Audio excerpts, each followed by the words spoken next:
Good morning sir. Good morning sir. Rammohan గారు sir మ్యూట్లో ఉన్నారు. శ్రీదేవి గారు గుడ్ మార్నింగ్. రైట్. రామ్మోహన్ గారు, అసలు ఓట్ల తొలగింపు వెనుక అజ్ఞాత శక్తులు ఉన్నాయి, ఓట్ల తొలగింపు దొంగతనాలు జరుగుతున్నాయి అంటే అక్కడ వ్యక్తులు కాదు, ఒక వ్యవస్థ, ఒక సాఫ్ట్వేర్ పనిచేస్తుందని నిన్న రాహుల్ గాంధీ పేర్కొన్నారు. నిజంగా అలా సాఫ్ట్వేర్ని చేంజ్ చేసి ఓట్లు తొలగించి దొంగతనాలు జరిగే అవకాశాలు ఎక్కడైనా ఉంటాయా? ఇప్పటి వరకు ఏమైనా జరిగిన దాఖలాలు ఉన్నాయి? దీనిపైన మీ విశ్లేషణ ఏంటి సార్? శ్రీదేవి గారు, మీకు వెంకటరెడ్డి గారికి అట్లాగే కాంగ్రెస్ మిత్రులు అమిత్ గారికి అందరికీ నమస్కారం. ప్రైమరీ ప్రేక్షకులకు కూడా. నేను 2001 నుంచి అంటే నేను సాధికారికంగా మాట్లాడడానికి నేను ఆ విషయం చెప్తున్నాను. 2001 నుంచి మేము ఎన్నికల లేఖా వేదిక పెట్టి మేము మొత్తం పనిచేస్తున్నాం. 2001 కంటే ముందు అంటే 98, 99 ఎన్నికల్లో ఆంధ్రప్రదేశ్ ఉమ్మడి ఆంధ్రప్రదేశ్ చూస్తున్నాం. ఏమంటే అంటే అప్పుడు మేము కొట్లాడింది ఏంటంటే ఓటర్ లిస్ట్ లో తప్పులు ఉన్నాయి, చచ్చిపోయిన వాళ్ళు ఉన్నారు, ఊళ్ళో లేని వాళ్ళు ఉన్నారు, లేకపోతే రకరకాలుగా ఓటర్ లిస్ట్ లో 30 నుంచి 40% తప్పులు ఉన్నాయి.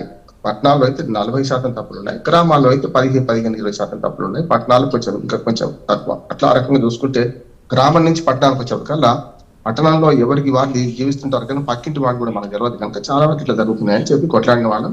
అప్పుడు ఏమి లేదు, సాఫ్ట్వేర్ లేవు, ఫోటోలు లేవు, ఏమి ఐడెంటిటీ కార్డు లేకముందు కొట్లాడినాం. మెల్లమెల్లగా ఇప్పుడు ఓటర్ లిస్ట్ లో చాలా మార్పులు వచ్చినాయి, ఫోటోలతో సహా ఉంటున్నాయి, చాలా వరకు డిజిటలైజేషన్ అయింది. దీనిలో మార్పులు చేర్పులు చేసిన తర్వాత తప్పు ఉన్నాయి. అట్లనే ఎన్నికల కమిషన్ సమర్థించారు కానీ కొన్ని ఓట్లు పోయే గతంలో మనం చూసాం. ప్రదీప్ కుమార్ గారు తెలంగాణ అప్పుడు ఉమ్మడి ఆంధ్రప్రదేశ్ మన ఎలక్షన్ ఉన్నప్పుడు, తర్వాత తెలంగాణ విడిపోయిన తర్వాత కూడా 15 లక్షల ఓట్లు పోయినాయి అంటే సారీ చెప్పింది. సారీతో పని లేదు, సమస్య లేదు, మీకు తప్పు చేశారని మనం కొట్లాడినవాడు ఉంటాడు. కానీ ఈ మొత్తం ఏమైందంటే మొన్నటి దాకానేమో అసలు గెలవలేక అంటే ఆడలేక మధ్యలో కూడా అన్నట్టు ఈవీఎంల మీద పడ్డాను. ఫస్ట్ ఈవీఎంలు పోయింది. నేను 2 పార్టీలు అంటున్నాను, ఈవీఎంలకు పోయింది. ఈవీఎం నుంచి ఎక్కడికి వచ్చినాం? ఇప్పుడు ఓటు చోరీ కాడికి వచ్చినాం. నేను ఒక మాట ఈవీఎం నుంచి మొదలు ఓటు చేరదాకా వెళ్ళేది చెప్తాను. ఈవీఎం ప్రవేశపెట్టింది ఎవరు? నిజంగా చెప్పాలంటే ఆనాటి టెక్నాలజీని ఆహ్వానించిన రాజీవ్ గాంధీ గారు ఆనాడు ప్రధానమంత్రి ఉన్నప్పుడు సమస్య లేదు, ఈ బ్యాలెట్ అనేది తప్పు, బ్యాలెట్ కాక ఈవీఎం కావాలని కొట్లాడిన వాడు 2000 సంవత్సరం నుంచి అయితే మొత్తం అన్ని కూడా ఈవీఎం దగ్గర నడుస్తున్నాయి. అంటే మొదలు ఆద్యుడు ఎవరు అంటే కాంగ్రెస్. కానీ ఆయన వ్యతిరేకించింది ఏది? ఈవీఎంలో బ్యాలెట్ కావాలని బీజేపీ వ్యతిరేకించింది. చూడండి, అట్లాగే జిఎస్టీ కానీ, మీరు ఆధార్ కార్డు కానీ కాంగ్రెస్ పార్టీ ప్రవేశపెడతా అంటేనేమో బీజేపీ వ్యతిరేకించింది, బీజేపీ అధికారంలోకి వచ్చిన తర్వాతనేమో కాంగ్రెస్ వ్యతిరేకించింది. ద్వంద్వ విధానాలు, 2 జాతీయ పార్టీలు ద్వంద్వ విధానాలు ఏంటంటే ఒక పార్టీ అధికారంలో ఉంటే వాళ్ళు చేస్తా అన్న పనిని వీళ్ళు కాదంటున్నారు, కానీ వాళ్ళే అది పని చేస్తామంటే ఒప్పుకుంటున్నారు. ఇప్పుడు జిఎస్టీ తెచ్చింది ఎవరు? నిజంగా చెప్పాలని ప్రతిపాదనప్పుడు జిఎస్టీ వద్దని కొట్లాడింది బీజేపీ కదా, కానీ జిఎస్టీ బీజేపీ తెస్తే ఇప్పుడు కాంగ్రెస్ వద్దాం. చూడండి, అంటే అయిపోయింది ఇప్పుడు ఆ పని. ఈవీఎం దగ్గరికి వస్తాను. ఈవీఎంలో జరుగుతున్నాయి కదా, నేను కింది నుంచి బూత్ స్థాయి నుంచి మొదలుకొని చీఫ్ ఎలక్షన్ ఏజెంట్ దాకా పనిచేస్తున్నాను. ఆ ర్యాండమైజేషన్ ఆఫ్ ఈవీఎంల గురించి రాజకీయ పార్టీలు నాకన్నా బాగా తెలియాలి, ఎందుకంటే నేను రాజకీయ పార్టీకి సంబంధించిన వాడిని కాను, కానీ వాటిల్లో ఎన్నికల నిఘాలు పనిచేసిన వాడిని కానీ చెప్తున్నాను. అనూప్ గారు కానీ మన వెంకటరెడ్డి గారికి చాలా బాగా తెలుసు ఉంటున్నాం, మా నాకంటే ఎక్కువ. వాళ్ళు ఏం చేయాలి? శశిధర్ రెడ్డి గారితో కలిసి పనిచేసినాం. మరి శశిధర్ రెడ్డి గారు చాలా నిపుణుడు ఆయన కాంగ్రెస్ పార్టీలో.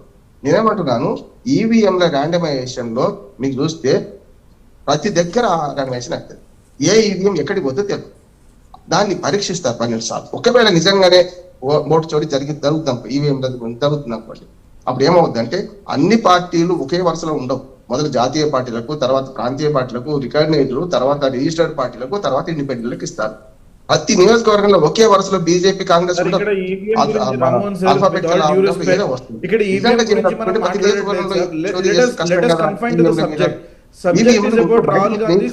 ఇప్పటికి ఛాలెంజ్ చేస్తున్నా.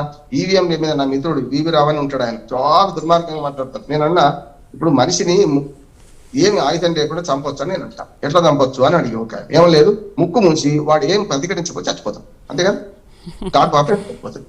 నాకు ఇంటికి ఈవీఎం ఇస్తా, ఇంట్లో తీసుకెళ్ళి దాన్ని రిపేర్ చేస్తా, స్క్రూ డ్రైవర్ పెడతా, విప్పుతా, అప్పుడు నేను చోరీ చేస్తా అంటే వేరు. అందుకని ఇంటికి వరకు అది ఈవీఎం బయట నుంచి ఎలాంటి అనుబంధం ఉండదు కదా. అటువంటి ఈవీఎంల మీద ఎందుకు మీరు ఆరోపణ చేశారు? 2 పార్టీలు అన్నారు, నేను 2 పార్టీలు విమర్శించాను. ఎందుకంటే మీరు ఆడలేక మధ్యలో కూడా అనకండి, ప్రజల తీర్పును గౌరవించండి. ఈవీఎంలే కనుక తప్పు చేయదలుచుకుంటే అధికార పార్టీలు ప్రతిసారి గెలవాలి కదా.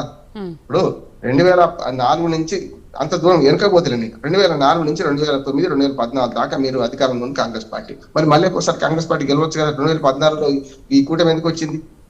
అధికార పార్టీ పని చేస్తాను చేయొచ్చు కదా అంటే చెయ్యరాలని మనకు అర్థమవుతుంది. పోనీ ఇప్పుడైనా సరే మొన్నటికి మొన్న బీజేపీకి 240 సీట్లే వచ్చింది. మరి అధికార పార్టీ కాదు, 2 సార్లు గెలిచింది బ్రహ్మాండంగా, 2 సార్లు 303 సీట్లతో 2019 గెలిచింది. మరి వాళ్ళు చేసుకునే 240 పడిపోవద్దు కదా, చావు తప్పి కన్నులోటమైనట్టు ఉండవద్దు కదా. కనుక నేనే బట్టి ఈవీఎంల మీద ఆరోపణ ప్రజల తీర్పును అవమానించడమే. ఈవీఎంలో తప్పులు ఉంటాయి, కొన్ని చాలా సవరించుకుంటున్నాం. అందుకని సుప్రీంకోర్టు ఏమన్నది మొన్న, మీకు కనుక అనుమానాల ప్రాతిపదికన మా దగ్గర ఇంకోసారి రాకండి, ఇప్పుడు అవసరం లేదు, మళ్ళీ రాకండి, నిజమైన ఆధారాలు తీసుకురామని. ఇప్పుడు ఇక్కడ ఓటు చోరీకి వస్తాను. ఓటు చోరీ జరిగింది అనుకుంటే కర్ణాటక నుంచి మొదలు పెడతాను. మహాదేవపూర్, నేను బెంగళూరులో ఉన్నాను నిన్న రాత్రి దాకా. బెంగళూరులో జరుగుతుంది, నేను నియోజకవర్గం తిరిగాను కూడా. నేను అక్కడ జరిగింది ఏంటి, వీళ్ళు ఏమంటున్నారంటే చాలా ఓట్లు చోరీ అంటున్నారు. చోరీ అనే మాట తప్ప, చౌరీ అనే మాట నేను ప్రజాస్వామ్యాన్ని వ్యతిరేకిస్తున్నాను. రాహుల్ గాంధీకి వ్యతిరేకం కాదు, ఆ మాటకు వ్యతిరేకం. అక్కడ ఏమైతుందంటే, గతంలో అసెంబ్లీ ఎన్నికల్లో కాంగ్రెస్ గెలిచింది కదా, అంతకుముందు బీజేపీ అధికారంలో ఉంది కదా. మరి ఓటు చోరీ జరిగితే మీరు ఎట్లా గెలిచిండ్రు? పోనీ గెలిచిండ్రు. 1 year తర్వాత కదా మీరు పార్లమెంట్ లో కూడా సీట్లు గెలుచుకున్నారు కదా, మరి మీరు ఎట్లా గెలిచిండ్రు? అందుకని నేనేమంటున్నానంటే, మీరు ప్రజలతో కొట్లాడండి, ప్రజల తీర్పును అడగండి. ఎలక్షన్ కమిషన్ నికాసి చాలా బ్రహ్మాండంగా ఉంది, అంటే చాలా పొరపాటు చేస్తుంది. ఉన్న మనుషులు చచ్చిపోకుండా కూడా వాళ్ళని తీసేసింది ఓట్లు. మన రాహుల్ గాంధీ ఇంట్లో కాఫీ తాగారు, చనిపోయిన ఓటర్లతో కాఫీ తాగిన ఘనత దక్కిందని చాలా నేను ఆ ట్వీట్ ని ఆహ్వానించింది. కరెక్ట్. కానీ మనకు చట్టం ఉంటుంది. చట్టం ఏం చెప్తుందంటే, మనకు ఫార్మ్ నెంబర్ 6, 7, 8 ఉన్నది కదా. 6 ఏమో అడిషన్, 7 డిలీషన్, 8 ఏమో ఇంకా మార్పులు చేర్పులు, ఇవన్నీ ఉన్నాయి కదా.